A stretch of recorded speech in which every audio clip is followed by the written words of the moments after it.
श्री गुरुदेव भगवान की जय। श्रीमद् भगवद गीता के 6वें अध्याय में श्री भगवान ने संयमन की बात से शुरू किया है और वही बताते हैं कि जब कर्म योग ठीक होगा, वह मनोयोग, इंद्रिय मन का संयम होगा, योग होगा, तब इसकी व्यवस्था से ही संयम व शुभ संकल्प हो सकेंगे और वही योगी व सन्यासी बन पाएगा। क्रिया और अग्नि को त्यागने वाला नहीं, वरन कर्म फल का त्यागी व कर्तव्य कर्म का करने वाला ही सन्यासी है व योगी है। किसे कहते हैं? ये किसको कहते हैं? संकल्प सन्यासी व योगी किसे कहते हैं? तो दूसरा श्लोक है, यम संन्यास मिति प्राहुर योगम तम विद्धि पांडव, न यह संन्यस्त संकल्पो योगी भवति कश्चन। वह योग ही समझो जिसे संन्यास कहते हैं सभी। संकल्प के संन्यास बिन बनता नहीं योगी कभी। अन्वय है, पांडव यम संन्यासम इति प्राहु तम योगम विद्धि ही असन्यस्त संकल्पः कश्चन योगी न भवति। पांडुनंदन अर्जुन, तुम बुद्धि परमात्म जब बुद्धि परमात्म ज्ञान प्राप्त करे, उसका प्रयत्न करे, तो बुद्धि का प्रयत्न व कुशाग्रता दोनों आवश्यक हैं। बुद्धि का प्रयत्न हो, उसमें लगे, जिज्ञासा हो, और कुशाग्रता माने तत्परता से उसमें लगन हो, लगन, निष्ठा, तत्परता व संयत हो, तभी आत्म अनुसंधान कर पाएगा। पांडव श्वेत उज्जवल पवित्र वंश में उत्पन्न व हृदय भी उज्जवल हो, ऐसा अर्जुन। वंश श्वेत उज्जवल है, पवित्र है, ऐसे वंश के उत्पन्न अर्जुन, हृदय भी जिसका उज्जवल है, ऐसे अर्जुन जो वंश बुद्धि हृदय से पवित्र है, कृष्णम वंदे जगत गुरु को गुरु वसार्थी रूप में प्राप्त कर चुका है, ऐसे परम शिष्य मित्र सुहृदय के प्रति भगवान संबोधित करते हैं। यम संन्यास मिति, संन्यास ऐसा जिसको कहा जाता है उसे योग समझो। ही क्योंकि असंयत संकल्पों का संन्यास न करने वाला कोई भी मनुष्य योगी नहीं हो सकता। अपने संकल्पों का संन्यास माने संकल्पों को छोड़ने वाला नहीं जब तक होगा, तब तक वो योगी नहीं हो सकता। योग माने जोड़ना, तो जोड़ेगा परमात्मा से। जब संसार को एक तरफ छोड़ेगा तभी जुड़ेगा। योगी को संकल्पों का संन्यास त्याग करना पड़ेगा। त्यागी ही योगी होता है। कुछ छोड़ना है, कुछ प्राप्ति भी करना है। परमात्मा को प्राप्त करना है, संसार को छोड़ना है। संन्यास जिसने घर द्वार तो छोड़ दिया, परंतु आत्म विषयक निष्ठा हुई नहीं, वह सन्यासी नहीं है। कुछ त्यागा जाए प्राप्त करने के लिए। सामान्यतः ही त्याग करना पड़ता है, तभी आगे बढ़ पाते हैं। कोई भी चीज छोड़ते हैं, एक सीढ़ी छोड़ेंगे तभी दूसरी चढ़ेंगे। जैसे पुत्र को बाहर में भेजने से ही कुछ मिल पाता है या बनता है, वह संसार में माता पिता, भाई, गुरु, पति, किसी का भी प्रेम प्राप्त करना है तो देहाध्यास मोहाशक्ति त्यागेंगे। शरीर का स्वार्थ त्यागना पड़ेगा, तभी उसके परायण हो पाएंगे, उसकी सेवा कर पाएंगे। लौकिक ही जब त्याग से मिलता है तो परमात्मा कैसे बिना त्याग के मिलेगा? विद्यार्थी त्याग तपस्या से ही विद्या पाता है। व्यापारी धनोपार्जन भी अनेक त्याग से ही कर पाता है। संसार के त्याग से परमात्मा मिलता है। अतः किसे प्राप्त करने के लिए क्या त्यागें, ऐसा विचार करना है। सुंदर वस्तु प्राप्त करने के लिए कर्तव्य या निकृष्ट वस्तु त्यागनी पड़ेगी। कुछ प्राप्त करने के लिए कुछ त्यागना पहले पड़ेगा ही। लोग परमात्मा का ही त्याग कर देते हैं। परम सुख की प्राप्ति के लिए क्षणिक सुख त्यागो। यदि हमें परम सुख पाना है, ये संसार के क्षणिक सुख हैं, क्षणभंगुर जीवन की कलका। तो ये क्षणभंगुर हैं, अभी क्षण भर पहले हैं और फिर नहीं रहेंगे। हर कोई सुखी, प्रसन्न व खुश रहना चाहता है, यही आशीर्वाद भी मिलता है। लेकिन खुश किसमें है?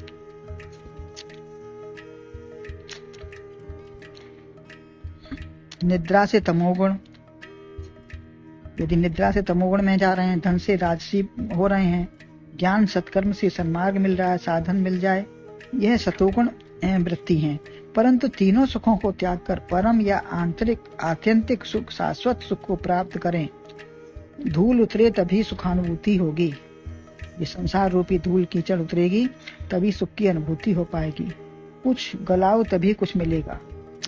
कृषक को अतुल अन्न धन को प्राप्त करने के लिए थोड़ा धन डालना पड़ता है, धन रूपी अन्न डालना पड़ता है। संन्यास, त्याग और योग प्राप्ति कैसे होगी हमको? हर मनुष्य निवृत्तियों प्रवृत्तियों में लगा है। इसी काम से निवृत्त होकर ही दूसरे काम में प्रवृत्त होता है। एक काम छोड़ेंगे तभी दूसरे में लग पाएंगे, दोनों काम तो एक साथ नहीं हो पाएंगे। दो की एक संग होए भुआलू, हंसौ ठठाओ फुलाओ गालू, तो दो एक साथ नहीं हो पा सकते। गृहस्थी से निवृत्ति तभी होगी, परमात्मा की लगन पाना पड़ेगा। तो परमात्मा में लगन होगी तभी गृहस्थी से निवृत्ति कर पाएंगे। अतः आत्म ज्ञान के प्राप्त करने वालों, राग द्वेष काम क्रोध आसक्ति इच्छाएं छोड़ो, तभी यह मिलेगा। अपना ही स्वरूप है, मिलना भी क्या है जो अपना ही स्वरूप है, कहीं हमसे दूर है न देर है, फिर भी दूर रहता है। हे पांडव, तुम्हारी बुद्धि कुशाग्र है, अतः जिसे प्रयास कहा जाता है उसी को योग समझो। जिसे संन्यास कहा जाता है उसके लिए प्रयास करो, उसको योग समझो, वो तुम्हारे पास ही है, कहीं दूर नहीं है। आत्मा है योग, परमात्मा की प्राप्ति है। पहले भी कहा है, अग्नि का त्यागी, यानी क्रोध काम की अग्नि को त्यागो, तभी ज्ञान अग्नि मिलेगी। ज्ञान अग्नि कैसे प्रकट होगी? जो हमारे विकारों की अग्नि समाप्त होगी। वियोग शरीर से त्याग नहीं, वरन मन से आसक्ति का त्याग है। जो संसार में आसक्ति है उसको त्याग के में परमात्मा में जुड़ना है। क्रिया में प्रवृत्त हो, परंतु फल में राग या दोष न हो। प्रयत्न में सिद्धि व सफलता न हो। पूर्ण संयत तत्पर होकर प्रयत्न करो तो परमात्मा मिलकर रहेगा, कार्य सफल होकर रहेगा। जैसे कुआं खोदने वाला खोदते ही रहेगा तो एक ना एक दिन जल मिल ही जाएगा। जगह जगह बदलता रहेगा तो सब अधूरे पड़े रहेंगे, कहीं कुछ न मिलेगा। वे फल में न बैठो। फल में सन्यासी व योगी दोनों नहीं बैठते। वह घर छोड़कर परमात्मा में तथा योगी क्रियाओं को छोड़कर आत्म स्थिति में बैठता है। मार्ग अनेक हैं, लक्ष्य एक है। संन्यास रूप रंग से नहीं, वरन असंयत संकल्प। अनेक संकल्प बने रहे देह के या अनेक प्रकार के स्वार्थ के, तो एक स्थान पर न टिके, भ्रमण करता रहे, क्या खाएं क्या नहीं, जो आया मिल गया वो खा लिया, प्रभु प्रसाद मानकर जो सामने आए वही पाए। तो ऐसा ये सन्यासी को हर तरीके से शांत स्वभाव में आना है। जैसे महिलाओं को गृहस्थ में तो सोचना संकल्प करना पड़ता है, वह भी दूसरों के लिए क्या पसंद है या क्या स्वास्थ्यवर्धक है। अपने लिए भगवत प्राप्ति का संकल्प दृढ़ हो। भगवत प्राप्ति का संकल्प जब पहले दृढ़ होगा तभी हम आगे उसका पुरुषार्थ, उसके लिए कुछ विचार संकल्प कर पाएंगे और संसार के संकल्प छूटेंगे। परार्थ प्रयत्न भी होंगे, परंतु विकल्प समाप्त हो जाएगा। इससे जब हमारा दृढ़ता आ जाएगी तो हमको परार्थ प्रयत्न होंगे, पुरुषार्थ होंगे, और विकल्प जो समय है क्या करें क्या नहीं करें वो सब छूट जाएगा। किसी को हानि या कष्ट पहुंचाने का संकल्प ही ना हो। तन्मे मनः शिव संकल्प मस्तु। दुखों की निवृत्ति, परमात्मा की प्राप्ति। संसार को मिथ्या समझूं और आत्म परमात्मा भाव से सबकी सेवा करूं। सब राम रूप हैं, उन्हें कष्ट देना नहीं चाहूंगा। शुभेच्छा से ही शुभ संकल्प होगा। प्रिय शुभ व आध्यात्मिक संकल्प हो। संकल्प हो तो कैसे हो? प्रिय शुभ और आध्यात्मिक परार्थ, अपने स्वार्थ के लिए नहीं, जिसमें अन्य के प्रति ना हो। अन्य संसार है, हम उसको अन्य समझ कर ना करें, सब अपना या राम रूप समझ कर ही करें, क्योंकि संसार अन्य है। मैं आत्म स्वरूप हूँ, मैं ही हूँ, यही संकल्प रहे। मैं ही हूँ और मेरे ही रूप में सब हैं। मैं अपना हित व उन्नति चाहता हूँ। मैं वह काम करूं जिसमें सबका हित व कल्याण हो। वह सारे अशुभ काम तब सारे अशुभ काम निवृत्त हो जाएंगे। फिर हम किसकी हिंसा करेंगे या दुख देंगे? संकल्प का सन्यासी ही योगी व सन्यासी है। अपने संकल्पों को छोड़ने वाला ही सबसे बड़ा योगी और सन्यासी पुरुषार्थी है। सहजता में आ जाओ, बिना प्रयत्न के सब अपने आप मिल जाएगा। और सहज भाव में आना है कि जो कुछ हो रहा है प्रभु की कृपा से, प्रभु के लिए, वही करने कराने वाले हैं, मैं कुछ करने वाला नहीं हूँ। तो वो सब कराएंगे, स्वयं हो जाएगा। लेकिन हमको अपने संकल्प में दृढ़ता लानी है कि वास्तव में हमारा कर्तव्य है, क्या हमें करना चाहिए, हम क्या कर रहे हैं, ये विचार करते रहें। इंद्रियों का संयमन करके मन को, बुद्धि को लगाकर जिज्ञासापूर्ण भाव से। गुरुदेव भगवान की जय।